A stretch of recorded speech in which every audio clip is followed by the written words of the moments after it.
Hola, soy Hanna Fernández, divulgadora especializada en bienestar y descanso y autora del libro Aprende a descansar.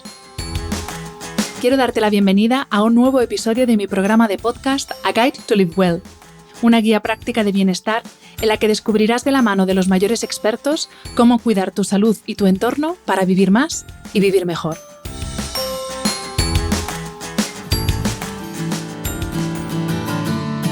A lo largo de la vida, las mujeres atravesamos una serie de transiciones biológicas que van mucho más allá de los cambios visibles en el cuerpo.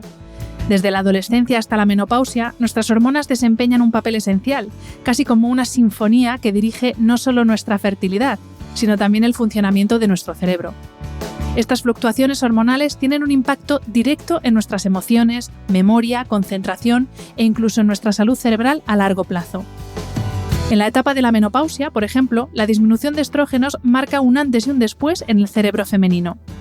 Esta hormona, además de regular funciones reproductivas, actúa como un protector natural del sistema nervioso. Por eso, los síntomas que muchas mujeres experimentan en esta etapa, como problemas de memoria, dificultad para concentrarse o alteraciones del sueño, no son cosas de la edad, sino manifestaciones de un cerebro adaptándose a un nuevo equilibrio hormonal. Conocer estas conexiones no solo nos ayuda a entendernos mejor, sino que también abre puertas para mejorar nuestra calidad de vida. Por eso, esta semana he invitado de nuevo al podcast a la doctora Elena Ameyugo, neurofisióloga clínica especializada en medicina del sueño, a quien pudisteis escuchar en el episodio número 227 sobre narcolepsia. Con la doctora Ameyugo vamos a explorar cómo los cambios hormonales afectan la salud del cerebro de las mujeres y por qué es esencial abordar esta etapa con información clara, herramientas prácticas y, sobre todo, con la convicción de que nuestro bienestar cerebral es tan importante como cualquier otro aspecto de nuestra salud.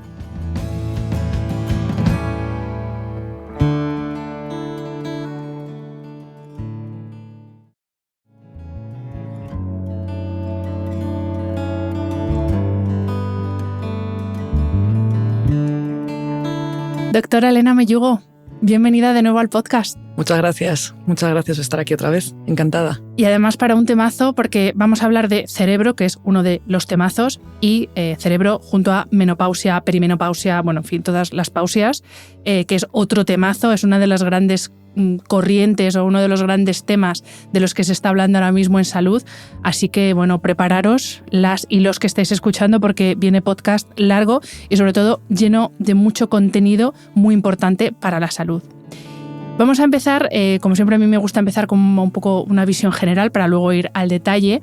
Vamos a hablar primero, Elena, si te parece, de los principales cambios hormonales que experimenta la mujer a lo largo de su vida, porque si hay hay muchas diferencias entre hombres y mujeres, pero es verdad que el equilibrio o el ritmo hormonal es una de las cosas que más nos diferencia, sobre todo a partir de la pubertad. Entonces, ¿cuáles son esos cambios hormonales que experimentamos las mujeres en general a lo largo de nuestra vida? Pues sí, los cambios hormonales en la vida de la mujer se suceden de manera natural, de manera fisiológica y de manera inevitable. Empezando, como bien dices, con la pubertad. La pubertad es ese paso, ¿no?, de la niñez a la vida adulta, a la adolescencia, a la mujer joven, pero vamos, la niña pasa a ser una mujer. Y especialmente viene regido por la secreción de una hormona que se llama GnRH, es la hormona liberadora de gonadotropinas, que se segrega desde unas neuronas, en concreto del hipotálamo, de una región del cerebro. Estas neuronas lo que hacen es estimular la producción de esta hormona y van a influir sobre la hipófisis, la glándula pituitaria, que se encuentra en la base del cráneo. Ahí se va a producir la liberación de dos hormonas fundamentales, las gonadotropinas. La FSH, hormona folículo estimulante, y la LH, la hormona luteinizante. Y estas hormonas se van a liberar al torrente sanguíneo y van a actuar sobre los órganos reproductivos sexuales de la mujer, que son los ovarios, liberando los estrógenos y la progesterona. Y tenemos este eje fundamental en la vida reproductiva, en la maduración sexual de la mujer: hipotálamo, hipófisis y ovarios. Pues bien, es la liberación de estas hormonas sexuales, de los estrógenos y la progesterona, los que van a mediar todos los cambios físicos en la niña, que ya no es una niña, ya va a ser una mujer, empezando con la telarquia, que es la aparición del botón mamario, la pubarquia, el vello púbico, y la menarquia, que es ya la primera menstruación. Y a partir de este momento, esta niña, mujer, ya está metida de lleno en su ciclo menstrual. Su ciclo menstrual íntimamente regulado por FSH, LH, estrógenos y progesterona. Por ejemplo, la FSH, hormona folículo estimulante, ¿qué es lo que hace? Influye en los ovarios, en los folículos ováricos, que son las estructuras que tienen los óvulos, ¿no? Un número limitado de óvulos con los que nacemos. lo que van a hacer es favorecer su maduración, ¿de acuerdo? Y esta maduración lo que va a hacer a su vez favorecer la secreción de estrógenos, que van a hacer que un óvulo sea el que se madure y que en la ovulación, digamos que se libera las trompas de falopio a la espera de un espermatozoide para fecundación, implantación, embarazo. A partir de la ovulación, que se produce con un pico de LH, lo que va a suceder es que va a incrementarse la secreción de progesterona, esta otra hormona que lo que va a hacer es crear un ambiente idóneo en el útero, reforzando, digamos, las paredes del útero, el endometrio, para crear un ambiente ideal para albergar el embarazo en el caso de que lo haya. Que no hay embarazo, progesterona y estrógenos caen, se descama el endometrio y esto es la menstruación, ¿de acuerdo? O pues, que haya embarazo. Ese es el boom total y absoluto, ¿no?, de las hormonas sexuales en la vida de la mujer. Estamos sometidas, en el caso de que estemos embarazadas, a unos niveles crecientes, cada vez más altos de estrógenos y progesterona, hormonas propias y exclusivas del embarazo, como son el lactógeno placentario, como es la gonadotropina coriónica, glucocorticoides, el boom total y absoluto, que al final lo que hace sirve por una parte para favorecer el embarazo, preparar a la mujer todo el proceso del embarazo, el parto, la lactancia, incluso la maternidad, y crear ese ambiente idóneo para que el embarazo llegue a su curso, con el parto de por medio y demás. Y nos vamos haciendo mayores, ciclos menstruales donde se van agotando poquito a poco nuestros óvulos y vamos a llegar a la menopausia. La menopausia es una etapa, se llama la transición a la menopausia, son varios años y se divide en premenopausia, peri y postmenopausia. En la premenopausia, los ciclos menstruales todavía van a ser regulares, pero poco a poco los niveles de FSH van a empezar a incrementarse de manera sostenida. Luego llegamos a la perimenopausia, que lo que ocurre es que los ciclos van a ser más irregulares y ya hay algún periodo de amenorrea, o sea, de no tener menstruación durante al menos 60 días. Y luego la posmenopausia. La posmenopausia ya es el momento en donde al menos durante 12 meses no hay menstruación. ¿Y esto por qué ocurre? Pues porque nacemos con eso, con un número limitado de óvulos que se van madurando, uno de ellos con cada ciclo menstrual, ¿de acuerdo?, esperando a un posible embarazo, y con el paso de los años se van agotando, ¿de acuerdo? Y entonces poco a poco mis folículos ováricos van a ser menos sensibles, ¿no?, a la influencia de estas gonadotropinas, de la FSH y la LH, básicamente porque es que no hay óvulo que tenga que madurar. No hay óvulo que madure, por tanto no se van a producir estrógenos. No hay ovulación y por tanto no va a haber progesterona. Y de manera cada vez más creciente van a incrementarse los niveles de FSH y LH y van a desaparecer los niveles de estrógenos y progesterona. Claro, después de esta clase magistral que nos acabas de dar de el funcionamiento o del sistema hormonal, especialmente femenino, claro, a veces cuando pensamos en hormonas pensamos automáticamente en el sistema reproductor, pero como no somos compartimentos estancos, es verdad que estos cambios hormonales que, como has explicado fantásticamente bien, no es solamente antes de la regla, edad fértil y menopausia, sino que durante esa edad fértil además vamos teniendo esos cambios a lo largo del ciclo menstrual. Todos estos cambios hormonales impactan en otros procesos de nuestro organismo, no solamente en el sistema reproductivo. Y es aquí cuando vamos a empezar a ligarlo con ese otro gran tema del que vamos a hablar, que es el cerebro. Entonces, ¿cómo impactan o qué relación hay entre estas hormonas de las que nos has hablado y nuestras capacidades cognitivas? Porque así vamos a empezar a entender por qué, dependiendo de la etapa de nuestra vida o dependiendo de la fase menstrual en la que estemos, tenemos unas capacidades cognitivas. Voy a intentar no decir ni buenas ni malas, sino que estamos más cómodas con ciertas capacidades cognitivas y menos cómodas. Vamos a empezar a quitar adjetivos que no aportan nada. Entonces, ¿qué relación hay entre las hormonas y las funciones cognitivas básicas? Pues que todos sabemos, prestar atención, velocidad de reacción, toma de decisiones, etcétera. Sí, efectivamente, las hormonas sexuales no solo van a tener un papel en la reproducción y en la maduración sexual de la mujer, sino que están implicadas en procesos de procesamiento emocional y procesamiento cognitivo. ¿Y esto por qué?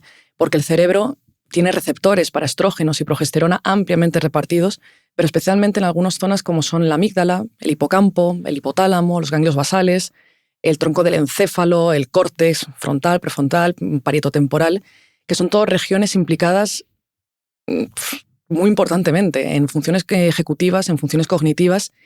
¿Y esto por qué? Porque los estrógenos, la progesterona va a tener un papel neuroprotector, neurotrófico. ¿Esto qué quiere decir? Que favorece la plasticidad neuronal. Esto es la capacidad que tiene el cerebro de ir adaptándose, ¿no?, a distintos estímulos externos, de ir modificando su estructura. Y los estrógenos y la progesterona van a tener cierto papel neuroprotector.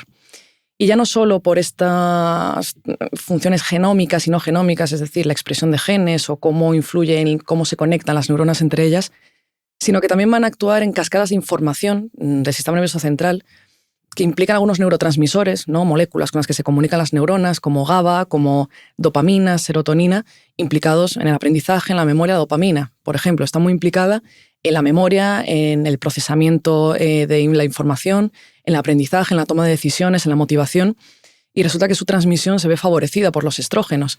¿Cómo? Pues parece que actúa modificando sus receptores pre- y postsinápticos, modificando su metabolismo, su recaptación, su degradación, etc. Antes de hablar de menopausia, vamos a entrar un poco más en detalle en todas las fases que ya nos has adelantado antes, pero para entender específicamente qué nos pasa o qué les pasa a nuestras capacidades cognitivas en los distintos momentos, tanto de la vida fértil como la vida en general de la mujer, para hacer la distinción entre cuando tenemos la menstruación y cuando no. Entonces, por ejemplo, a lo largo del ciclo menstrual, tampoco sin entrar mucho en detalle en todas las fases, pero sobre todo para Elena, para saber qué esperar. Obviamente cada mujer es diferente, no somos todas iguales, pero por ejemplo, antes de la menstruación es normal tener menos dificultad para concentrarnos, por ejemplo, ¿y esto a qué se debe? ¿A que hay una bajada de estrógenos y progesterona? Vamos, si te parece, primero con el ciclo menstrual. ¿Qué podemos esperar en cada fase? Pues mira, el ciclo menstrual está la fase folicular y la fase lútea, ¿no? La fase folicular empieza con el día 1 de la menstruación y acaba con la ovulación, y luego empieza la fase lútea, que acaba pues en la siguiente menstruación. En la fase folicular, al principio de todo de esta fase folicular, pero al principísimo, en la fase folicular temprana, los niveles de estrógeno y de progesterona van a estar muy bajitos, y a medida que avanza la fase folicular, que se está madurando el folículo y el óvulo, va a aumentar, se va a incrementar exponencialmente los estrógenos, ¿de acuerdo? Posteriormente, en la fase lútea, lo que se va a producir es, una pequeña caída de estrógenos, pero van a seguir más o menos altos, pero sobre todo lo que se va a producir es un incremento de la progesterona hasta el día 21-28 del ciclo para preparar el cuerpo para un posible embarazo. Bien, digamos que estas fluctuaciones normales, fisiológicas, son las causantes de la génesis de muchos síntomas premenstruales, de antes de la menstruación, ¿no? Está el síndrome premenstrual y de hecho está el síndrome disfórico premenstrual, que ya es una entidad psiquiátrica. ¿Y por qué? Va a ocurrir en la fase lútea, sobre todo. ¿Y cuál es el culpable? Probablemente la progesterona. La progesterona, hay un metabolito, un producto de la progesterona que se llama alopregnanolona, que lo que hace es un efecto GABAérgico. ¿Esto qué significa? GABA es un neurotransmisor del cerebro que es el inhibidor por excelencia. Y entonces vamos a tener un ánimo que puede ser más depresivo, alteración en la atención, en la concentración, vamos a estar más lentas de pensamiento. Y luego también que es que al final de la fase lútea, si no hay embarazo, hay una caída de estrógenos y progesterona. Esto también va a tener efectos, por ejemplo, en la calidad del sueño, ¿no? Los estrógenos, digamos que son protectores del sueño. Y la progesterona también puede tener cierto efecto sedante, ¿no? Con esa caída también vamos a esperar, aparte de la atención, de la concentración, de ese ánimo más depresivo, vamos a poder esperar el dormir peor, y cómo influye también el dormir peor a todas nuestras capacidades cognitivas al día siguiente. Pero una vez que empiezo con la menstruación y esos niveles crecientes de estrógenos, puedo esperar una mejoría clara de mis síntomas ya de sueño, cognición y ánimo. Esto, como he dicho antes, cada mujer es un mundo, o sea que puede que nos estés escuchando tú, mujer X, y digas, pues yo duermo fenomenal todos los días del mes y no me entero de si tengo la regla o no la tengo, fenomenal, pero si te encuentras en la situación de que justo en los días previos a la menstruación duermes un poco peor, que sepas que es totalmente normal, ¿no? Porque también ahora enseguida somos todos cada vez más hipocondriacos, ¿no? Es como un día duermo mal, Dios, ¿qué me pasa? Entonces, claro, hay mucha heterogeneidad entre las mujeres, claro, porque no solo son hormonas, es estrés, es carga laboral, es multifactorial. De eso vamos a hablar después, que lo del insomnio en la mujer, a veces nos vamos siempre a la parte fisiológica, pero también hay que ver un poco la parte cultural para entender, no todos, pero sí muchos casos de estrés. Volvemos a las fases o a las distintas etapas de la vida de la mujer, Elena.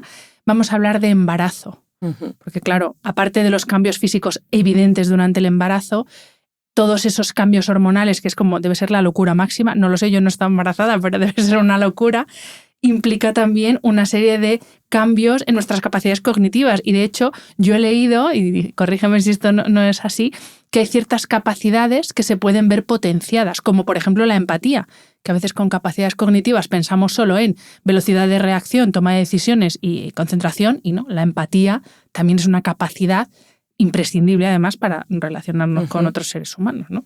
Claro, durante el embarazo, digamos que hay una teoría, una hipótesis que se llama la reorganización cognitiva. ¿Esto qué quiere decir? Que hay algunos dominios de la cognición que se ven negativamente afectados, pero porque hay otros que se ven potenciados, ¿de acuerdo? Por ejemplo, existe el mommy brain, ¿no? El baby brain, que es la mujer tiene esa percepción subjetiva de está lenta, no se puede concentrar, no está atenta, ¿de acuerdo? Y esto es real porque el embarazo puede tener efectos negativos, ¿no? Sobre el cerebro en cuestión de volumen cerebral.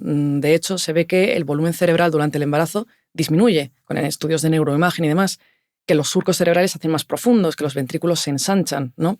Y que puede estar relacionado con esa alteración un poco en ciertos dominios como la memoria de trabajo, que es la que hace que tú adquieras, almacenas y puedas recuperar información sobre tu día a día, ¿de acuerdo? Para ir adaptando tu comportamiento, ¿de acuerdo? Es cierto, objetivamente está comprobado que la memoria de trabajo está afectada en el embarazo, pero, por ejemplo, hay otros dominios que se ven potenciados, sobre todo que tengan que ver con la cognición social, que se llama el reconocimiento social también, porque hay algunas áreas que se ven potenciadas. Por ejemplo, en el hipotálamo hay una región que se llama el área medial preóptico, donde influye la dopamina y es la toma de decisiones, la motivación y que está muy relacionado con el comportamiento materno. De hecho, se ha visto que es que la madre, esa reorganización cognitiva, sirve para desarrollar una serie de habilidades cognitivas que le van a permitir como reconocer las necesidades de sus hijos, ¿no? Y favorecer el vínculo madre-hijo e incluso la empatía como tal. Está regulada por una serie de regiones cerebrales como es la corteza cingular anterior, la ínsula anterior, y hay estudios donde se ha visto que la madre embarazada, si escucha llorar a un bebé, que aunque no sea el suyo, porque todavía está embarazada, no ha dado a luz, pues que se activan especialmente esas regiones. Wow. ¿Y qué pasa justo después de dar a luz? Porque parece que el momento del posparto es verdad que cada vez se habla más, pero no sé, yo también hablo de segundas, ¿vale? Porque como yo no estoy embarazada ni he dado a luz, pero sí que por lo que escucho, por lo que leo, es como que parece que has tenido un bebé, entonces tienes que ser hiper feliz, pero la realidad que yo percibo es que eso no suele ser la tónica general. Y de hecho, bueno, todos hemos oído hablar de la depresión posparto, que imagino que también está relacionada con estos cambios y estos desequilibrios tan bestias que se producen a nivel hormonal. Claro, efectivamente, en el posparto lo que ocurre es una caída brutal de estrógenos y progesterona, ¿no? Hasta el parto, digamos que estas dos hormonas están en niveles crecientes muy elevados, das a luz y caída en picado. ¿Esto qué provoca? El posparto provoca muchas cosas, buenas y malas, ¿no? Porque de hecho hay efectos positivos en el posparto en el cerebro, porque esa pérdida de volumen, ese ensanchamiento de los surcos, de los ventrículos y tal, parece que se va recuperando en los siguientes 6 meses, entre 6 meses a 2 años, digamos que es lo que tarda el cerebro de la madre en volver al paso previo. De hecho, se ha visto que incluso parece más joven el cerebro de una madre que el de misma edad y que no ha sido madre.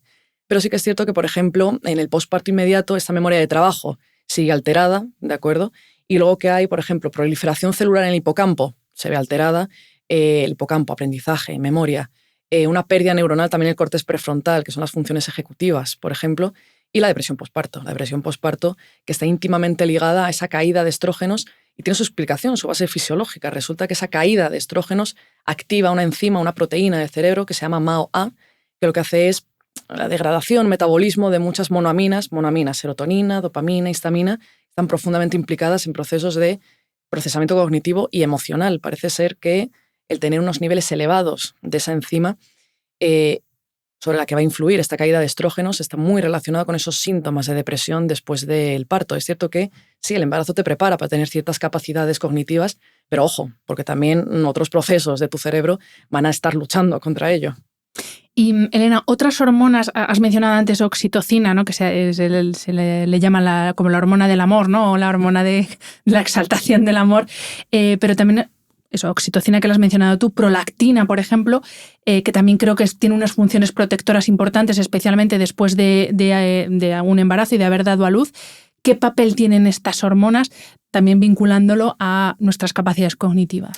Sí, pues la oxitocina en una mujer que no esté embarazada tiene una secreción desde la hipófisis al torrente sanguíneo relativamente baja, y uno de los cambios que ocurren durante el parto es que de repente empezamos a tener una secreción pulsátil muy amplia de esta hormona. Lo que va a hacer por una parte es favorecer las contracciones uterinas. De hecho, el músculo uterino se hace más sensible, digamos, a la función de esta hormona, y también va a favorecer la eyección de la leche. Pero ya no solo eso, digamos que la secreción de esta hormona está regulada también por el hipotálamo. El hipotálamo tiene unas neuronas que comunican a la hipófisis que hay que liberar oxitocina. Pero es que las propias neuronas del hipotálamo también van a segregar de manera local oxitocina, que no va a funcionar como una hormona, sino como un neurotransmisor, implicado efectivamente en la hormona de la felicidad, digamos, en el comportamiento materno, en el posparto inmediato.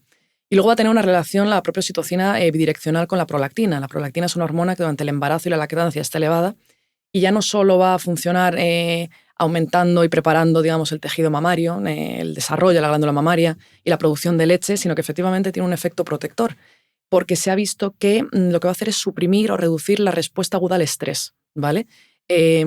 Nuestro eje del estrés es hipotálamo, es hipófisis y están las glándulas suprarrenales, desde donde se secreta cortisol, por ejemplo, hormona de alarma, de alerta, de huida. Claro, una secreción muy brusca de esta hormona puede tener efectos ya no solo malos en la madre, sino también en el feto y en el bebé, si ya ha nacido. Lo que hace la prolactina es funcionar como un ansiolítico endógeno, suprime esta respuesta aguda al estrés. Por eso, cuando llega un bebé nuevo a casa, ¿no? Evidentemente, pues los adultos dejan de dormir, eso es una realidad, porque ellos no tienen un sueño monofásico como tenemos los adultos. Se dice que esta hormona prolactina es, en cierto modo, una hormona protectora de ese estrés, ¿no? Adicional al que se va a ver sometido el cuerpo de los adultos que conviven con ese bebé. Efectivamente, el cuerpo es sabio. Al final vas a dormir fatal, vas a estar muy estresado, pero bueno, al menos te doy esto para gestionar un poco esos niveles de estrés, efectivamente. Vale, y ahora sí, Elena, vamos con la menopausia. Al hablar de menopausia es verdad que se habla como si fuera una etapa, ¿no? De muchos años, y no, la menopausia es un día. Y ahí está. Luego está el pre, el durante, el post, como llamémoslo como queramos, pero la menopausia es un día. ¿Qué le ocurre al cerebro a partir de o alrededor de el día de nuestra menopausia? El día de, sí, el día de, total. El día M. Pues digamos que esto de la menopausia es, además de una transición hormonal, digamos endocrinológica, es una transición neurológica, teniendo en cuenta que la mayor parte de los síntomas son de carácter neurológico. Los síntomas vasomotores, los sofocos son de carácter neurológico, los trastornos del sueño, las alteraciones cognitivas, del ánimo, etc. ¿Esto por qué se va a producir? Pues íntimamente ligado efectivamente a las fluctuaciones de estas hormonas sexuales que vamos a pasar de tener X niveles fluctuantes a lo largo del ciclo menstrual durante un mes a no tenerlas, ¿de acuerdo? Y hemos dicho que es eso, que los estrógenos, la progesterona, va a actuar como un neuroprotector del cerebro, va a protegerlo de la apoptosis, de la muerte celular, va a favorecer la plasticidad, o sea, la capacidad de adaptación del cerebro, va a tener efectos neurotróficos, favoreciendo la maduración, la diferenciación neuronal. Y ya no solo eso, sino que también va a actuar en distintas vías, por ejemplo, de la conectividad cerebral, la morfología, la estructura, el metabolismo, etcétera, del cerebro. ¿Y qué ocurre? Pues que se ha visto, por ejemplo, que en la menopausia el volumen de la sustancia gris cerebral disminuye, va a disminuir, ¿de acuerdo? Sobre todo en la perimenopausia, en ese momento que ya empiezas a tener amenorrea, ciclos menstruales más irregulares, va a disminuir en regiones además implicadas en procesos cognitivos, hipocampo, hipotálamo, amígdala, procesamiento emocional también. Y ya no solo eso, sino la sustancia blanca cerebral es fundamental, ¿no? De tracto, redes neuronales que van a conectar distintas regiones corticales y subcorticales, también implicados en procesos cognitivos de primer nivel. El metabolismo. Nuestro cerebro, como fuente de energía, utiliza la glucosa, ¿de acuerdo? Este nivel de hipoestrogenismo, o sea, de tener pocos estrógenos, va a provocar una alteración en este metabolismo y, sobre todo, vamos a vivir un estado de hipometabolismo en regiones como parieto temporal, factor de riesgo para el Alzheimer, por ejemplo, la corteza frontal. Pero sí que es cierto y es curioso que se ha visto, expertos en la materia lo han podido comprobar, lo han estudiado y con estudios de neuroimagen se ve que en la postmenopausia, cuando ya he pasado el día de la menopausia, el cerebro va a tener y mi cuerpo un proceso de adaptación, ¿de acuerdo? Sí que se ha visto que hay cierta recuperación de esta sustancia gris en algunas áreas específicas, como un núcleo, así por decirlo, núcleo precúneo, que está en la corteza parietal, implicado en el procesamiento de la información. Luego también se ha visto que hay otros biomarcadores un poco más específicos, complejos. Hay uno que se llama la anisotropía fraccional. ¿Esto qué es? Es un índice de la eficiencia de la conectividad, de cómo de fuertes son las conexiones, y se ha visto que en regiones como el fornix, la corona radiata, que lo que van a hacer es unir distintas regiones del cerebro, como el hipocampo, con otros puntos, a pesar de que haya una disminución de la sustancia blanca, este índice se va a incrementar, o sea que va a favorecerse una mayor eficiencia de la conectividad, incluso en el metabolismo. Metabolismo es cierto, perdemos la glucosa como fuente de energía, pero mi cerebro va a intentar usar otras fuentes de energía como los cuerpos cetónicos, ¿no? Digamos que es un proceso muy dinámico. Efectivamente, cambia en cada mujer. O sea, esto no es me voy a recuperar sí o sí de este declive cognitivo que tengo, pero sí que se ha visto ese mecanismo de adaptación que tiene nuestro cuerpo y nuestro cerebro. Eso te iba a preguntar porque también lo había leído, que no solo pasada la menopausia y pasado un tiempo, que en cada mujer es diferente, hay como un reequilibrio de las hormonas. Evidentemente, no vuelves a tener 20 años. Hay como un reequilibrio de las hormonas y también hay una estabilización, por así decir, de las capacidades cognitivas que se han visto más afectadas justo con la menopausia y que luego, digamos que se estabiliza. Lo que tú has dicho, no, esto no es un rejuvenecimiento, pero sí que se estabiliza e incluso también me imagino que, y luego hablaremos, que acompañado de un estilo de vida adecuado, acompañado de el uso del cerebro, porque uno de los problemas, yo creo, y esto lo sabes tú mejor que yo, obviamente, uno de los problemas que tenemos, lo que dicen los americanos de use it or lose it, ¿no? Cuando no usas tu cerebro es cuando se empieza a deteriorar el cerebro, las rodillas y todo. Entonces, a esa, digamos, estabilización, luego, obviamente, nosotros podemos hacer muchas cosas, pero antes de entrar ahí, específicamente, o creo que una de las quejas fundamentales de las mujeres cuando pasan la menopausia, bueno, creo que son dos. Una, temas sofocos, luego hablamos de los sofocos.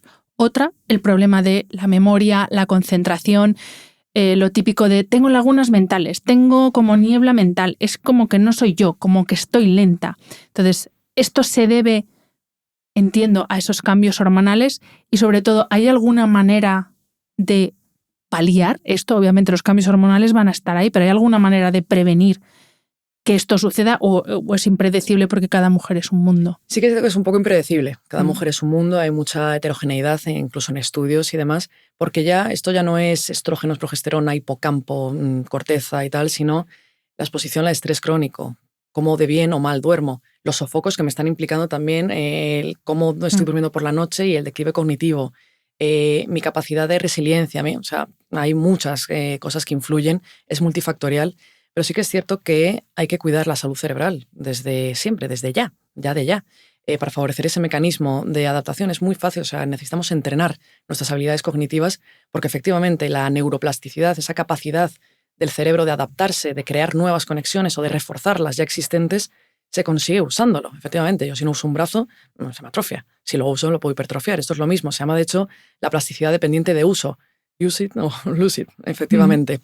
Se sabe que durante la menopausia, en estudios epidemiológicos, hay determinados dominios como la memoria verbal, el aprendizaje verbal, la fluidez verbal, todo lo que tiene que ver con los recuerdos determinados por el lenguaje, digamos, el lenguaje oral, el lenguaje escrito, se ve muy alterado. El recordar conversaciones, por ejemplo, el recordar la letra de una canción o qué he leído ayer, y eso se potencia simplemente trabajándolo. Yo qué sé, aprendiéndote un poema y recitándolo. Listas de palabras que me aprendo y me las recito a mí mismo. El leer, el aprenderme una canción, el escuchar podcasts, audiolibros, o sea, el estar recibiendo información verbal para poder potenciar una redundancia, ¿no?, en esas capacidades cerebrales para hacer que esas redes neuronales estén hipertrofiadas, efectivamente. Es que es curioso cómo ahora, desde el ámbito médico, y que es fantástico, se está haciendo hincapié a muerte en el trabajo de fuerza, que ya hay gente que empieza a decir, estoy un poquito saturada ya de que me digan que tengo que hacer trabajo de fuerza, hay que hacerlo, ya no como afición, sino que es como la pastilla diaria y eso ya es una realidad, está más que comprobado, pero no hay que olvidarse, aparte de los músculos de cuello para abajo, no hay que olvidarse también del cerebro, que también es algo que se puede entrenar y que se puede ejercitar y que está muy bien levantar peso, pero y además que ese levantamiento de peso evidentemente también impacta de forma positiva en el cerebro, pero que no nos olvidemos también, señoras y señores, que el cerebro también hay que utilizarlo porque si no, efectivamente, se nos atrofia. Eso es. Ahora sí, vamos con los sofocos, porque yo creo que esto, aparte me encanta porque justo antes has dicho que la mayor parte de los síntomas asociados a la menopausia parten del cerebro. Y es que hay muchas mujeres que no saben todavía qué es un sofoco, más allá de repente siento que me quemo por dentro. Efectivamente. Vale, esa es la traducción, ¿no?, de o que se experimenta en el cuerpo al sufrir un sofoco, pero exactamente qué es un sofoco y qué es eso de que surge o se causa o se origina en el cerebro. Sí, pues porque síntoma vasomotor por excelencia, ese incremento de la temperatura, ¿no?, corporal acompañado de sudoración, de enrojecimiento, incluso de palpitaciones, ¿de acuerdo? Esto se puede pensar y es cierto. Hay ciertas moléculas, las neuroquininas y demás historias que están en el cerebro, que están muy influenciadas por los estrógenos y que esa caída de estrógenos en la menopausia parece que son la causa de esta aparición. Pero ¿es solo estrógenos, hormonas? No. No, ¿por qué? Porque hay mujeres que no tienen sofocos. Hay mujeres que tienen los sofocos que le duran años y años. Hay otras que son muy leves y más. Hay algo más ahí que es el sistema nervioso. El sistema nervioso autónomo, en concreto, es lo que más se ha estudiado y donde recae la mayor de las sospechas. El sistema nervioso autónomo, que es una de las ramas de nuestro sistema nervioso central, ¿no? Que se encarga de la regulación de nuestros órganos internos sin nosotros tener ni idea de que está ahí funcionando. Y va a tener dos ramas, simpático y parasimpático, ¿de acuerdo? Parece que el sistema simpático es el que va, así a grosso modo, hiperexcitabilizar, o sea, ejercer una excitación en su órgano diana, y el parasimpático, digamos que lo va a inhibir. Nos encontramos en equilibrio, ¿no? Pero todo parece indicar que una hiperactividad de ese sistema simpático puede ser el origen también de los sofocos, ¿no? Porque por los síntomas acompañantes, palpitaciones, enrojecimiento, sudoración, como una hiperexcitación de nuestro organismo. Pero no se sabe si es hiperexcitabilidad del sistema nervioso simpático o hipoactividad del parasimpático, efectivamente, porque claro, el disminuir la inhibición secundariamente provocaría una hiperactivación. Pero bueno, sea como fuere, no son solo estrógenos, que es cierto, pero también es cerebro, sistema nervioso autónomo, sin ninguna duda. Uno de los problemas o una de las consecuencias de los sofocos, como además son impredecibles, es que cuando tienen lugar durante el sueño, provocan algo que es lo que espero que nadie tenga, que es la fragmentación del sueño. Al final, uno de los rasgos de la calidad del sueño es que sea un sueño continuado, y es verdad que los sofocos inevitablemente provocan una fragmentación del sueño. Vamos a hilar esto con qué pasa cuando dormimos una vez que hemos llegado a la menopausia. Por un lado, lo que hemos comentado, los sofocos impactan la fragmentación del sueño, pero además, ¿qué otras funciones lo has adelantado también un poco al principio, pero para que nos quede bien clarito, qué otras funciones tienen estas hormonas eminentemente femeninas, que los hombres también las tienen, pero en nuestro caso tienen un papel más importante? ¿Qué función tienen en cuanto al sueño? Inducción del sueño, mantenimiento del sueño, porque luego aquí ya entramos en el mundo del insomnio, que ya puede ser, me cuesta quedarme dormida, o me despierto a las 4 de la mañana y ya nunca me duermo. Entonces, explícanos, Elena, por favor, esta relación hormonas femeninas, menopausia, sueño.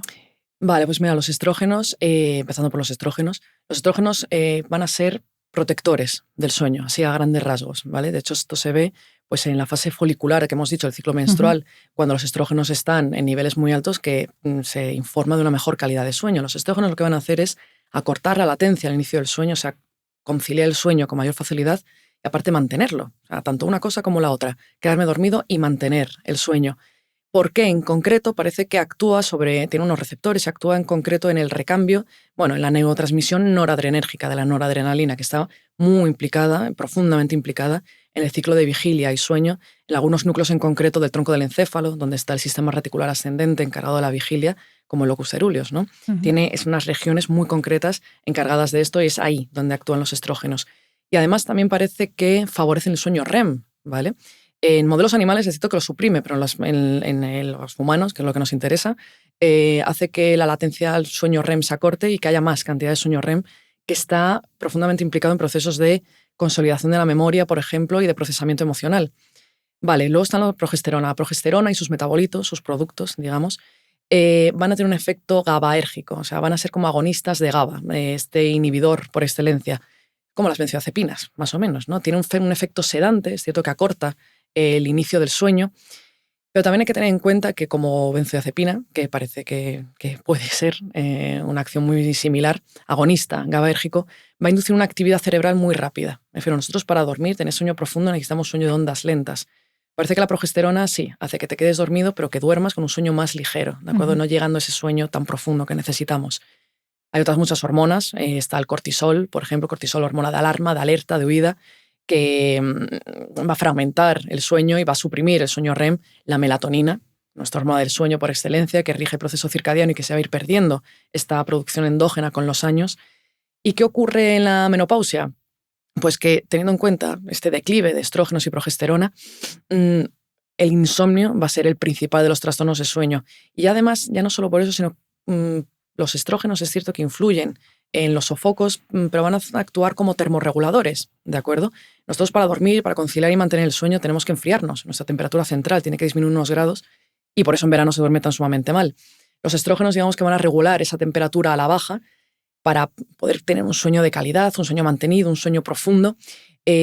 no vamos a tener estrógenos, no vamos a tener esa capacidad de enfriarnos por la noche y aparte vamos a tener sofocos. O sea, es la bomba perfecta, ¿de acuerdo? Es cierto que, por ejemplo, los estrógenos y el cortisol, los estrógenos van a también regular un poco la síntesis de cortisol y al no tener estrógenos, el cortisol se va a sintetizar y segregar de manera errónea y tener picos de cortisol a lo largo de la noche va a hacer que se me fragmente el sueño. Así que, evidentemente, insomnio, principal trastorno de sueño en las mujeres. ¿Y de qué tipo? Pues especialmente el de mantenimiento.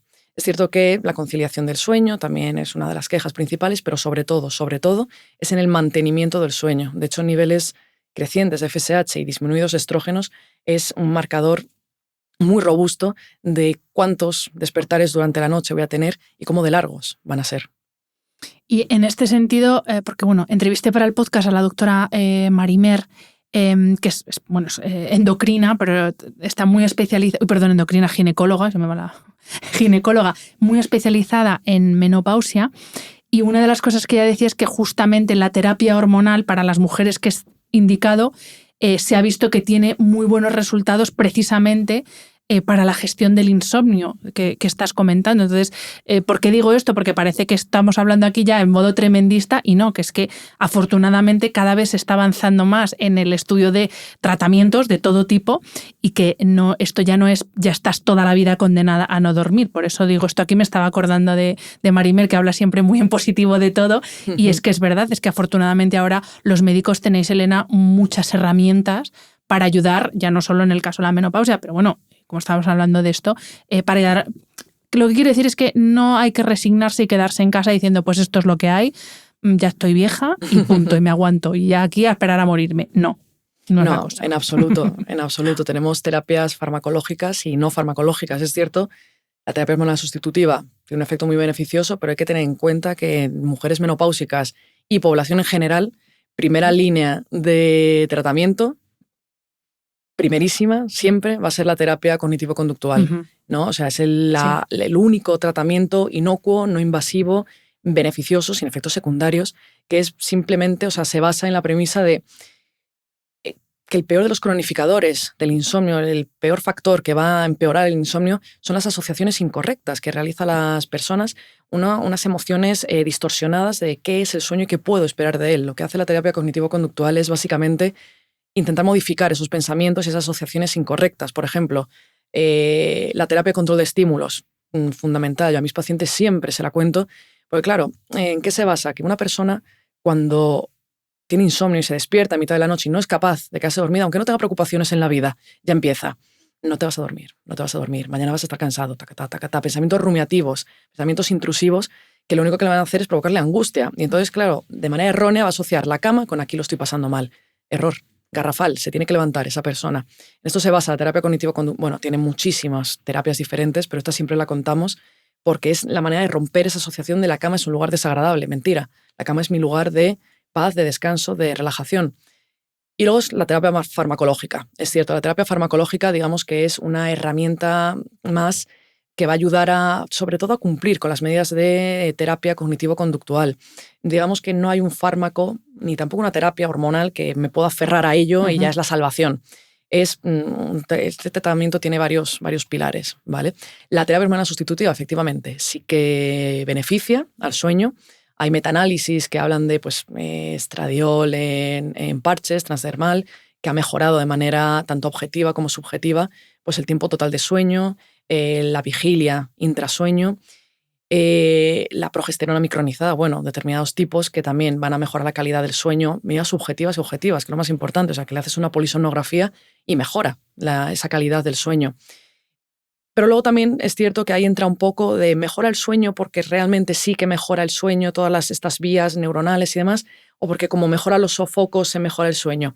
Sí que es cierto que sí que parece que, bueno, si te eliminan los sofocos va a tener una mejoría tremenda, pero en el sueño en sí también ahí es cierto que te pones a leer estudios, hay mucha información muy, muy controvertido, pero bueno, sí que parece que va a mejorar el sueño.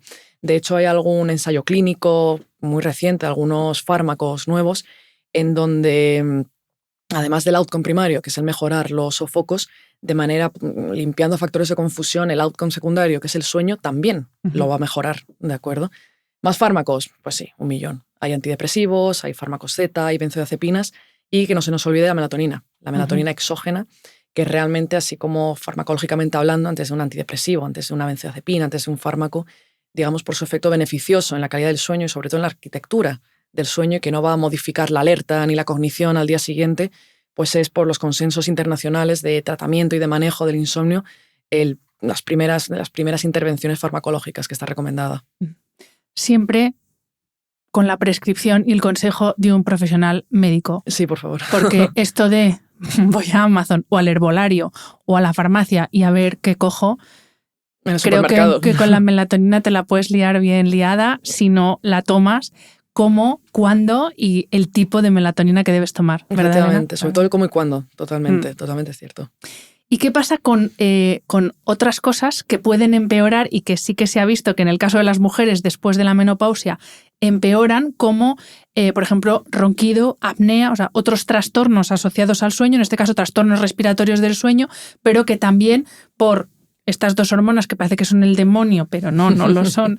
Pero es verdad que por estos cambios tan drásticos con estrógenos y progesterona, es verdad que también este tipo de trastornos que no son habituales en mujer, sino que son más habituales en hombre antes de la menopausia, justamente después de la menopausia en mujer se puede ver acentuado. ¿Por qué? Pues sí, efectivamente, los trastornos respiratorios del sueño, la apnea obstructiva del sueño, ¿no? Enfermedad que consiste en colapso de la vía aérea superior durante el sueño, con toda la comorbilidad y mortalidad cardiovascular que ello supone, va a ser más prevalente en los hombres, ¿de acuerdo?, que en las mujeres por sus características anatómicas. Pero sí que es cierto que a partir de la menopausia, la prevalencia, la incidencia se equipara entre un grupo y otro. ¿Por qué?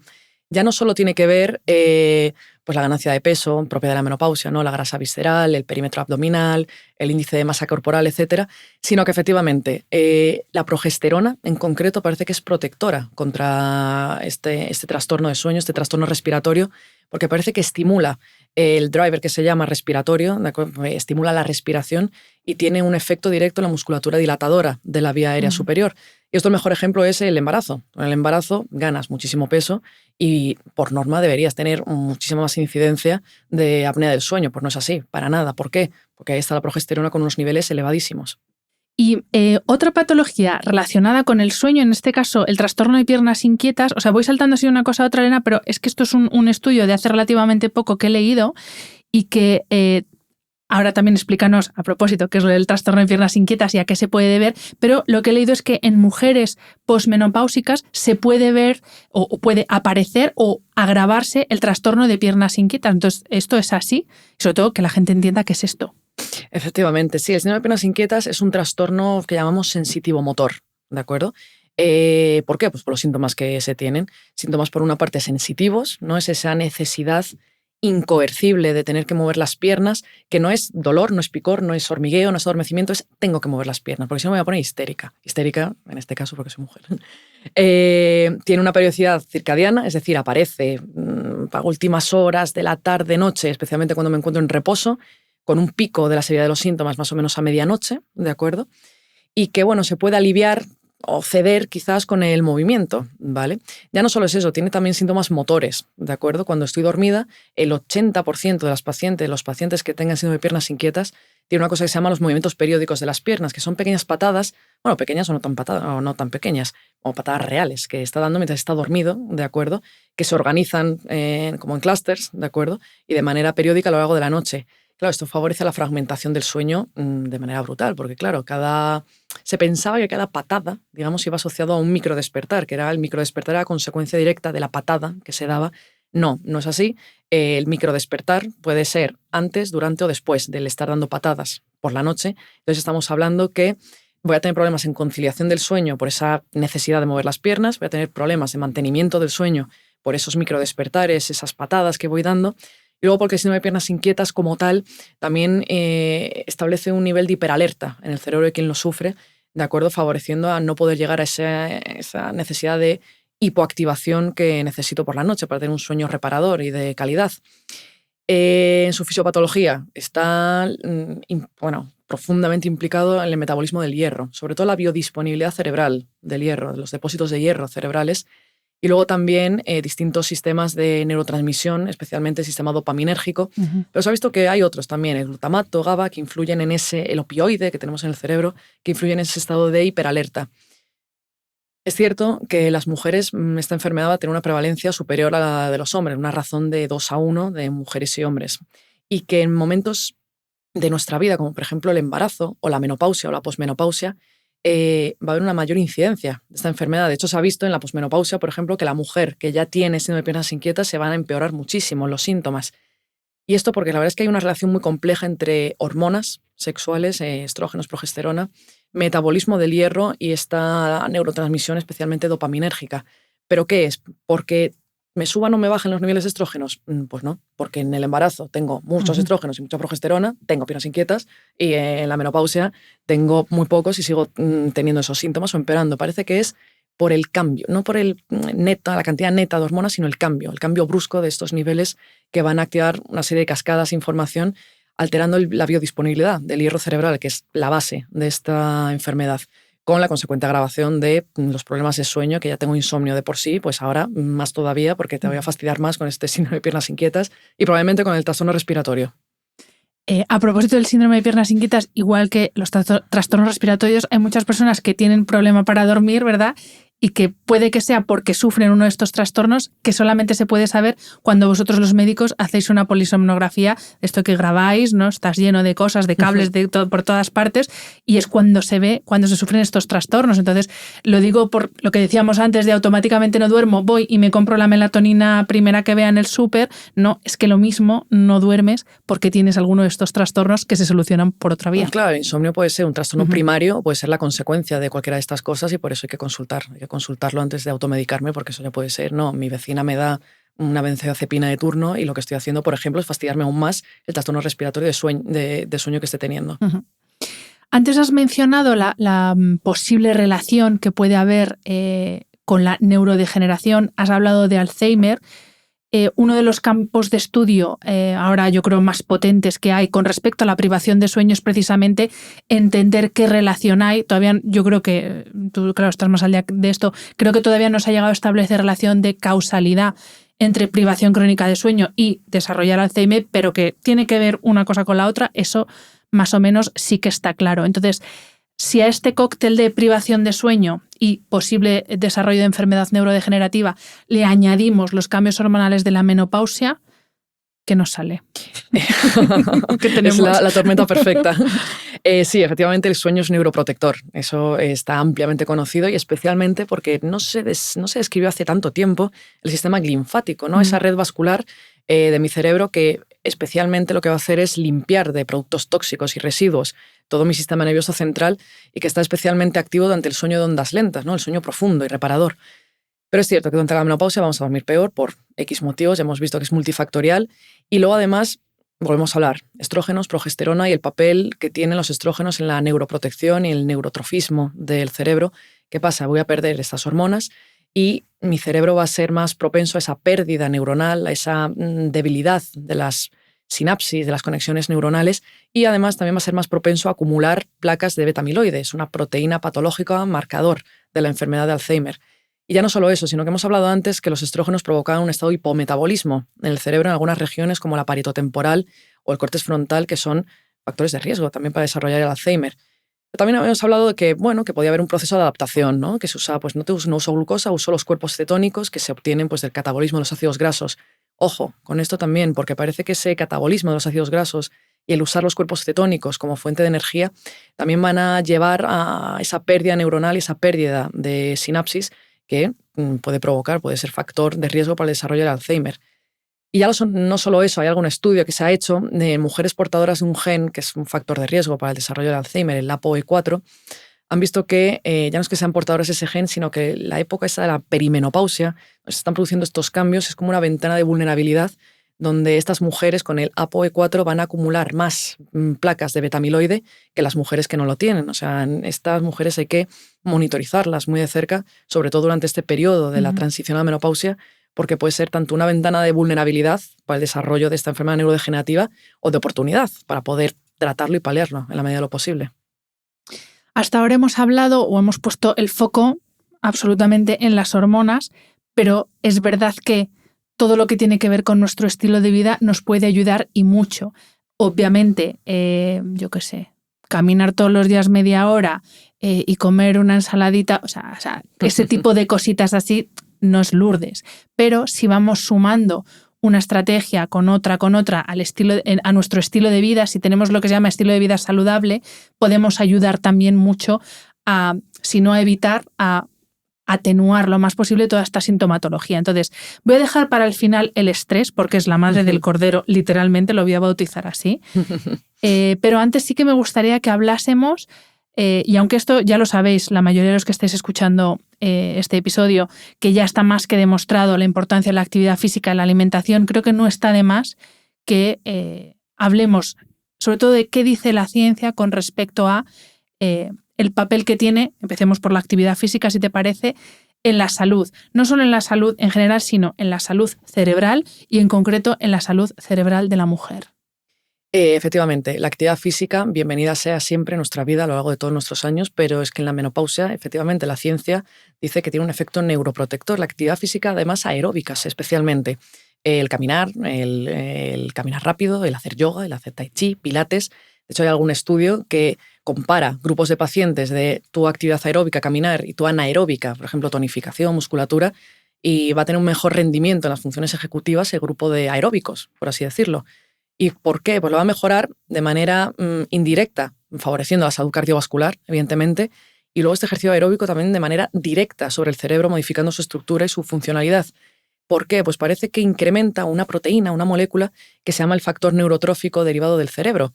Es una proteína que se pierde en ese estado de hipoestrogenismo, ¿de acuerdo? Y se encarga de ese papel neuroprotector que tienen los estrógenos, parece que es mediado por esta molécula. Por tanto, claro, yo he perdido esto porque estoy en la menopausia, no tengo estas hormonas, pero claro, le estoy dando un tratamiento que es ejercicio aeróbico para incrementar esta proteína que lo que hace es favorecer la supervivencia celular de mis neuronas, básicamente. Qué bueno esto, porque claro, también últimamente, como tenemos esta obsesión, ¿no?, por la fuerza, como que se ha despreciado en cierto modo ese ejercicio o esa actividad física, lo que se llama también la actividad física en zona 2, que es como manteniendo una frecuencia cardíaca que no llegas a tu máxima capacidad, pero que también tiene su importancia. Obviamente no es sustituto de un trabajo de fuerza, pero bueno que hablemos de esto porque el factor, bueno, yo lo digo por las siglas porque no soy capaz de repetirlo, el BDNF, eso. Es importante que también tengamos esto en cuenta, que no hay que despreciar esa actividad de menos intensidad porque también tiene su beneficio, no en este caso para la construcción de músculo, pero sí para la salud de nuestro cerebro. Así que el músculo cerebral, todo, que decíamos que había que entrenar, claro. Efectivamente. Siguiente punto o pata del estilo de vida saludable, la alimentación. Aquí, por ejemplo, ahora que como todo lo tenemos que polarizar, ahora estamos también con la polarización en cuanto a la alimentación y todas estas estrategias de alimentación, que si dieta cetogénica, low carb, etcétera, se habla de lo beneficioso que es este tipo de alimentación para el rendimiento de nuestro cerebro.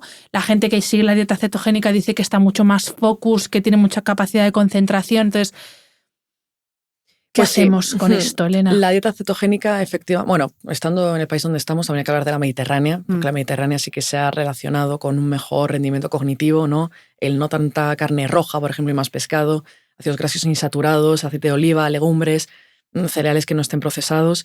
Pero la dieta cetogénica, la evidencia científica la avala, ¿no? O sea, la dieta cetogénica se emplea incluso en epilepsias farmacoresistentes, en migraña, en sueño y en cognición. También la dieta cetogénica es eso, ¿no? Una dieta baja en hidratos de carbono para que lo que intenta hacer que el cuerpo, en vez de usar la glucosa, ¿no?, como combustible, sean las grasas. Pues bien, esto hace que, por ejemplo, reduce los niveles de inflamación en todo el cuerpo, pero también inflamación neuronal, digamos. Favorece esa supervivencia celular, favorece la creación de nuevas sinapsis y sobre todo el rendimiento energético mitocondrial, ¿no?, de nuestras neuronas. Así que claramente es asociado con un mejor rendimiento cognitivo, pero aparte en dominios específicos como la memoria de trabajo, otras funciones ejecutivas, la memoria verbal, etc. Uy, pues mira, o sea que sí.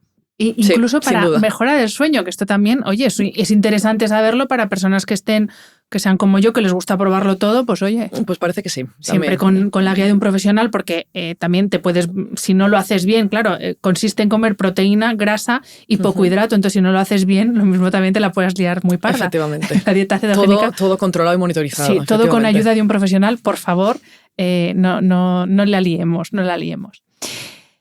Y ahora sí, Vamos a hablar del estrés, porque te lo decía también antes que hemos hecho una pequeña pausa. Todo lo que estoy leyendo, ahora que estoy leyendo muchas cosas de hiperlongevidad, pero bueno, aplicada a cualquier ámbito de la salud, parece que el estrés es lo que realmente nos está matando literalmente a todos los niveles, tanto metafórica como literalmente. ¿Qué hacemos con el estrés? Y también, por supuesto, vincularlo a tu ámbito de especialidad, que es el sueño. Claro, es lo que comentábamos antes en un pequeño descanso. Yo veo pacientes en la consulta que problemas de conciliación de sueño, pero ya mujeres menopáusicas, no hombres, adolescentes, que vienen que tardan horas en quedarse dormido, que se despiertan muchísimas veces a lo largo de la noche.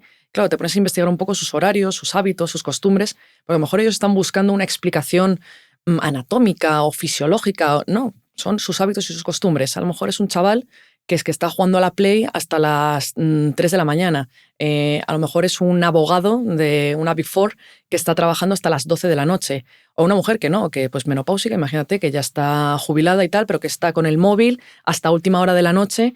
Me refiero, es gente que me temo que en nuestra sociedad y cada vez más estamos muy centrados y muy enfocados en el trabajo, en ser lo más eficientes, lo más eficaces, de no desconectar nunca.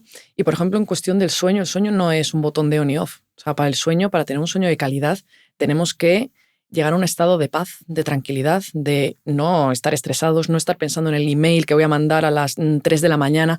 Nadie, o sea, ni tu jefe le va a gustar que mandes un email a las 3 de la mañana, ni tu cuerpo te lo va a agradecer en ningún momento. Lo que vas a hacer es favorecer ese estado de hipercortisolemia, ¿no? Ese estado, ¿qué es eso? No es solo una cosa psicológica, es una cosa fisiológica, anatómica.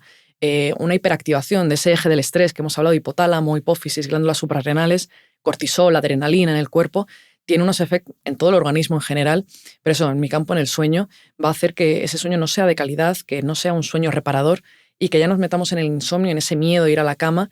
Y me ha pasado pacientes que dicen, tengo miedo de irme a la cama porque sé que no voy a poder desconectar. La carga mental, el acostarme con la cabeza llena de ideas, pero me refiero, no tiene por qué ser un trastorno de ansiedad ni un trastorno depresivo, ¿no? Es simplemente mi día a día, mi vida, y tener la cabeza llena de trabajo, familia, de mañana, No, por favor, tenemos que llegar a ese punto de cuidar el sueño de por la noche y a lo largo del día. O sea, el sueño no se cuida única y exclusivamente por la noche, sino a lo largo del día.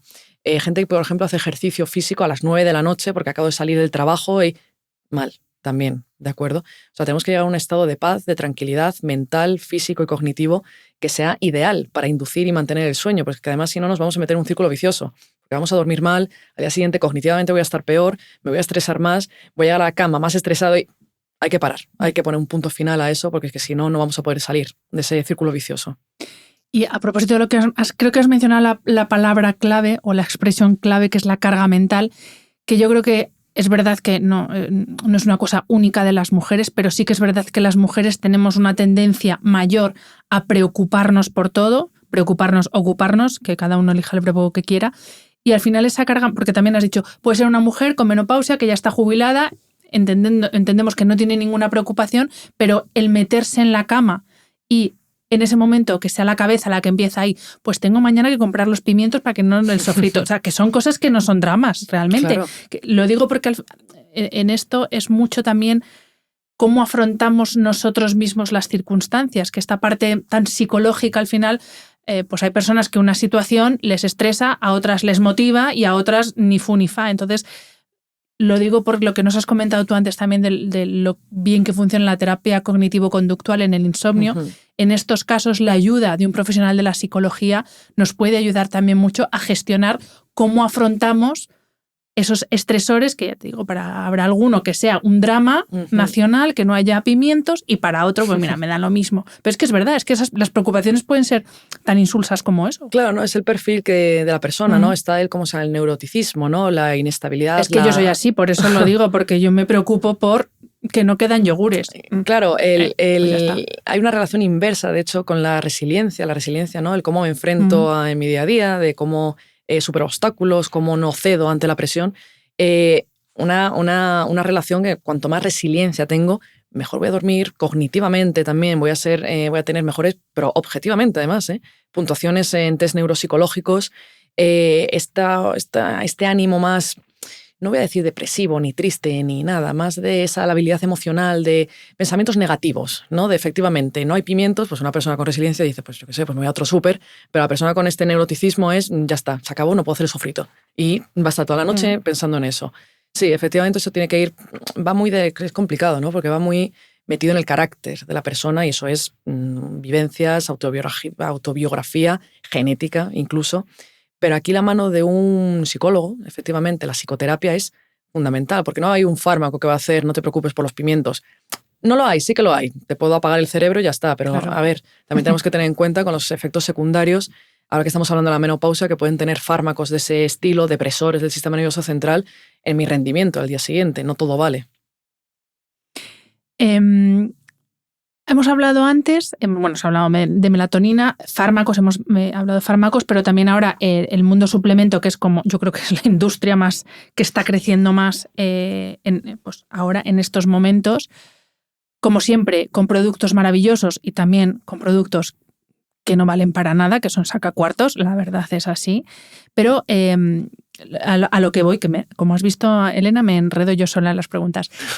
Hay otros muchos suplementos que se pueden tomar siempre, repito, con ayuda de un profesional y bajo indicación de un profesional, que nos pueden ayudar también a paliar el efecto de estos cambios hormonales. Estoy pensando en magnesio, creatina, GABA incluso, omega 3, que es un problema que tenemos, un déficit absoluto con la alimentación la mayoría de nosotros y que puede ser interesante también para la salud de nuestro cerebro. Entonces, que tenemos opciones. Sí, efectivamente, pero como bien dices tú, hay que aferrarse a la evidencia científica, ¿no? Metaanálisis, ensayos clínicos aleatorizados, controlados, para saber qué me puedo tomar de manera fehaciente, sabiendo que esto me va a funcionar. Por ejemplo, es muy típico el dar ácido fólico y vitamina B12, ¿no? Porque parece que favorece que no se atrofie tanto el cerebro, pero en los estudios no han demostrado ningún tipo de mejoría. El omega 3, el aceite de pescado, ¿no? Parece ser que es una sustancia que aparte forma parte de las membranas celulares de las neuronas. Y el suplementarlo sí que parece que tanto subjetiva como objetivamente puede favorecer tanto algunos aspectos del sueño como la cognición y el rendimiento al día siguiente, aunque sí que tengo que decir que hay, opiniones encontradas. Pero con la creatinina y el magnesio no. Eso la verdad es que sí que está avalado por la ciencia. La creatina, por ejemplo, sí que es cierto que va a mejorar el rendimiento físico. En mujeres menopáusicas me estoy refiriendo. En concreto se han hecho estudios de esto. Rendimiento físico, el músculo esquelético, la estructura ósea. Y luego también que va a favorecer la bioenergética cerebral con esa ventaja cognitiva que ello supone. Y el magnesio parece que también. El magnesio, ¿cómo va a actuar? Digamos que hay unos receptores en el cerebro, receptores de NMDA, que se llaman, que son los encargados de la neurodegeneración, ¿no? De un poco de la toxicidad neuronal. Parece que el suplementar con magnesio cierra estos receptores, favoreciendo que no haya esa neurodegeneración mediada por estos receptores y también con esa ventaja cognitiva que supone tener, pues bueno, como decimos, no es Lourdes, pero bueno, que son pequeñas cositas que podemos ir suplementando. Y para terminar, vamos a ponernos un poco las gafas futuristas, Elena. ¿Qué crees? O bueno, por lo que tú ves, que obviamente es tu ámbito de trabajo, ¿hacia dónde se dirige la ciencia en cuanto a tanto la comprensión de qué le pasa a nuestro cerebro con la menopausia? Ya vamos a centrarnos en menopausia y mujer. Y pues eso, ¿qué podemos esperar a futuro? Porque también habrá muchas mujeres que estén un poco desesperadas porque también habrán probado muchos tratamientos, opciones, etcétera, y todavía están diciendo, ya, pero yo sigo sin pegar ojo. Claro, sí, efectivamente, porque además digamos que la salud reproductiva de la mujer muchas veces es un campo de la medicina que se deja un poco de lado, ¿no? Porque, no por nada, sino porque es difícil, porque estamos hablando de personas, de los que somos las mujeres, que por una parte para hacer un ensayo clínico es complicado porque tenemos ciclos menstruales, o sea, con cambios de mujer a mujer, con una heterogeneidad tremenda, que de repente nos quedamos embarazadas y por tanto hay un riesgo de participar en un estudio.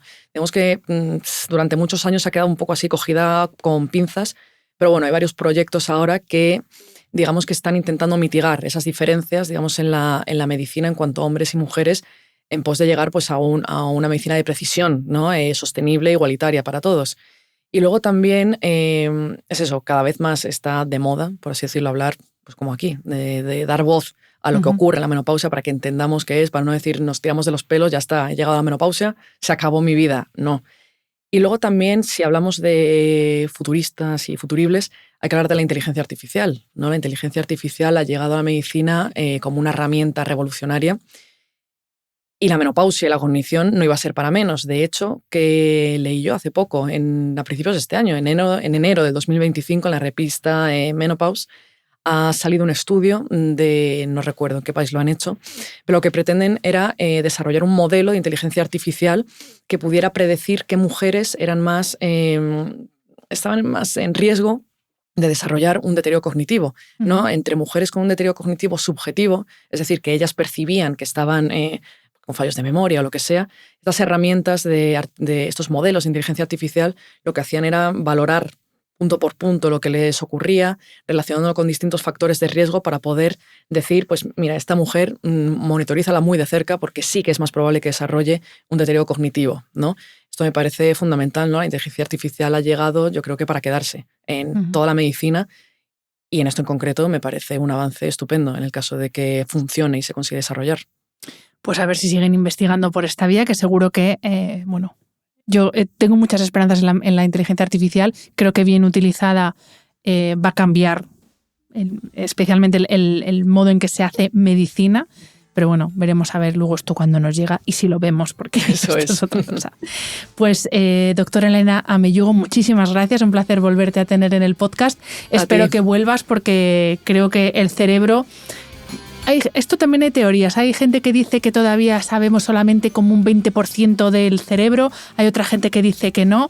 Pero bueno, creo que es uno de los grandes misterios del universo y yo encantada de volverte a tener en el podcast en un futuro para seguir hablando de esta maravilla que es el cerebro. Claro que sí, estaremos ahí para verlo. Me ha encantado, Hanna. Ojalá hacer más podcasts, más entrevistas y más conversaciones como esta. Muchas gracias, Elena. A vosotros. Espero que hayas disfrutado del episodio. Este programa de podcast es independiente y en abierto gracias al apoyo económico de marcas que apuestan por mi trabajo y confían en mí para ayudarles a comunicar su mensaje. Los expertos que aceptan mi invitación a intervenir en este programa no tienen ningún tipo de vinculación con dichas marcas a menos que se especifique lo contrario. Y todo el contenido de mi podcast, página web y redes sociales que haya sido patrocinado irá acreditado como tal. Gracias por ayudarme a que este proyecto siga siendo viable e independiente visitando la web de mis anunciantes, dejando reseñas, comentarios y valoraciones en las distintas plataformas de reproducción y compartiendo mi contenido en tus redes sociales. Mil gracias por estar al otro lado. Nos escuchamos en el próximo episodio.